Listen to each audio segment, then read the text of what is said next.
मेरे हाथ में नहीं, मैं आपको बता रहा हूँ, जो बच्ची के साथ इस तरह की घटनाएं होती हैं तो या तो उम्र कैद होती है, या तो उम्र कैद होती है या फांसी होती है।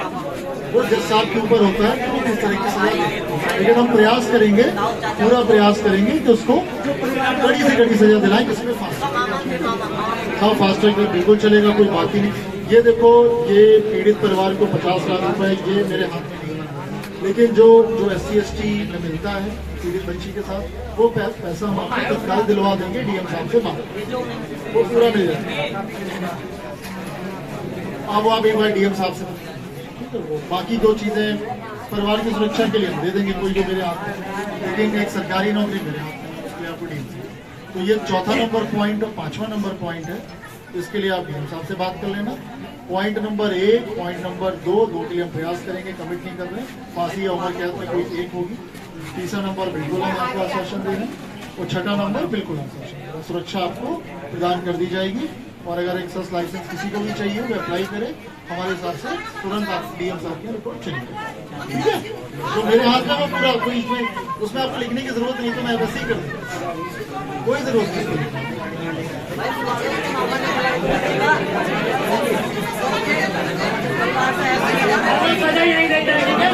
सजा दिलाएंगे, इसके लिए तो आपको कुछ कहने की आवश्यकता ही नहीं है। बच्ची के केस को हम वैसे ही सीरियसली लेते हैं, 8 साल की बच्ची है, उसको 100% उसको कड़ी से कड़ी सजा दिलवाएंगे। उसमें आपको ना आक्रोशित होने की आवश्यकता है, ना जाम लगाने की, ना कुछ डिमांड करने की आवश्यकता है।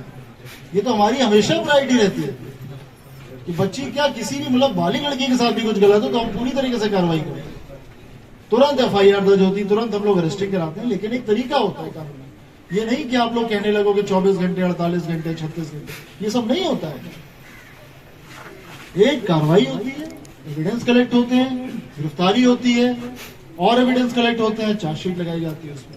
अभी बच्ची का हम लोग मेडिकल भी कराएंगे, वहां पे जो फाइनल होकर आएगा, बच्ची के 164 के बयान भी होंगे, सारी बातें होंगी, और उसके बाद चार्जशीट लगेगी। ये सब आपको पता है, ऐसा नहीं है कि मैं नई चीज बता रहा हूँ। आपके जो लोग यहाँ पे नेता लोग यहाँ पर बैठे हैं, उनको सब पता है कि क्या कानूनी प्रक्रिया है। तो इसमें आक्रोशित होने की क्या बात है, मुझे समझ में नहीं आ रहा। आपके गांव का ही व्यक्ति है, बहुत ही मतलब दूषित मानसिकता का व्यक्ति है, उसने बच्ची के साथ ही किया, हम लोग कार्रवाई कर रहे हैं उस पर।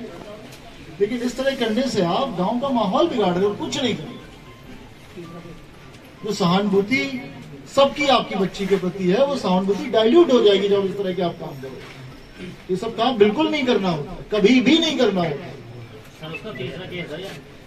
तीसरा केस होगा, लेकिन देखिए भाई, कानूनी कार्रवाई अगर पहले दो केस में अगर मुकदमे दर्ज हुए हो, हम देख लेंगे क्या मुकदमे दर्ज है, ये कानूनी कार्रवाई की जाती है। अगर आप लोग सूचना नहीं दोगे, FIR दर्ज नहीं कराओगे, तो पुलिस कैसे कार्रवाई करेगी, आप बताओ मुझे। आप तो सजा एक अपराधी को मिलेगी या पूरे खानदान को मिलेगी? आप क्या हो, परिवार से है, खानदान को क्यों मिलेगी सजा? अभी एक लड़का एक लड़की लेके भागा था, उसके यार दोस्तों को सबको अंदर डाल दिया। ऐसे नहीं होता, सपोर्ट कोड कोई नहीं करता, ऐसे नहीं होता है, ऐसे नहीं होता है। कभी भी सजा खानदान को नहीं जाती। गलत बात मत करिए, टोटल गलत बात है। खानदान को सजा नहीं मिलती है, कभी नहीं मिलती है।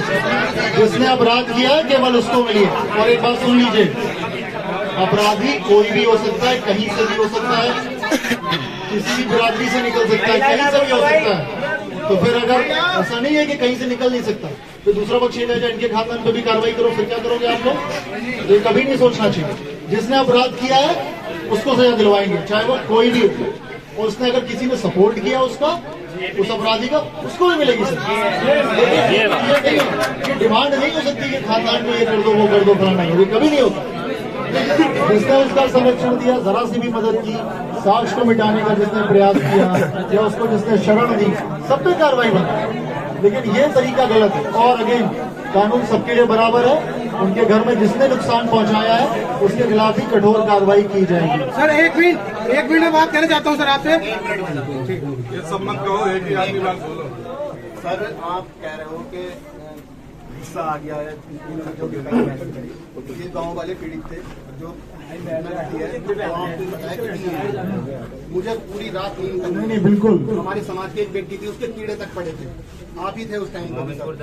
तुरंत उस पर कार्रवाई हुई, पुलिस ने कार्रवाई की 1 सेकेंड, और पुलिस ने पूरे 20-25 दिन अस्पताल में रही है। पुलिस, हमारे अधिकारी रहे हैं, डॉक्टरों से बात की है, आर्थिक मदद भी पहुंचाई गई है कि उसको बिल्कुल अच्छे से हम लोग ट्रीटमेंट दे सकें, ऐसा नहीं है। सर उसकी हम तारीफ कर रहे हैं सर, यहाँ और इसी तरह सेम चीज है, लेकिन मैं कानून सबके लिए बना, सबके लिए, चाहे आप हो चाहे हम हो, और भारतीय कानून हर एक को बराबर अधिकार देता है। जो दोषी है उस पर कार्रवाई, लेकिन यह अधिकार नहीं देता कि उसके घर पे हम लोग जाके तोड़ फोड़। कोई भी, चाहे हम जितने भी पीड़ित क्यों ना हो, चाहे हम जितने भी पीड़ित क्यों ना हो, जितने भी आक्रोशित क्यों ना हो, लेकिन फिर भी हमें यह अधिकार नहीं है कि हम किसी के घर में जाके कुछ भी करें। अगर हम करने लगेंगे तो भारतीय कानून खत्म हो जाएगा, संविधान खत्म हो जाएगा, फिर तो एनआरकी आ जाएगी कि सब अपना बदला अपना ले रहे हैं, कि वो हमारा कर रहा है, उसका बिगाड़ रहे हैं, उसका बिगड़ रहा है तो वो कर रहे हैं। ऐसे थोड़ी चलता है देश। देश चलता है संविधान से, कानून से। और वो कहता है कि भाई अगर आपके साथ गलत हुआ है तो भारतीय न्याय प्रणाली में विश्वास रखिए और उसके तहत अपनी पैरवी करिए, सजा दे। ये नहीं होता है कि हम जाएं और जाके वहां तोड़फोड़ करें। मैं ये नहीं कह रहा हूं कि आप लोगों ने तोड़फोड़, जिसने भी की, कोई भी हो, उसके खिलाफ कार्रवाई की। मैं क्या कर रहा हूं, कोई भी हो, कोई भी, मैंने नहीं देखा किसने किया, मैंने तो बस जाके ये देखा कि उसके घर में तोड़फोड़, मुझे नहीं पता किसने किया। जिसने किया, मैं वही कह रहा हूं, जिसने भी किया हो उसके खिलाफ हम कड़ी कार्रवाई करेंगे। क्या कह रहा हूं, जिसने भी किया उसको मतलब सब कुछ है उसमें, जिसने भी किया, ठीक है। यही मुझे कहना था। जैसी सूचना मिली, मैं धामपुर था, धामपुर से मैं यहाँ पर आया हूँ, और आप बिल्कुल विश्वास रखिए, जो बच्ची को हम बिल्कुल न्याय दिलाएंगे, उसमें आप बिल्कुल भी आपको जरा सा भी डाउट नहीं होना चाहिए, जरा सा भी डाउट नहीं होना चाहिए।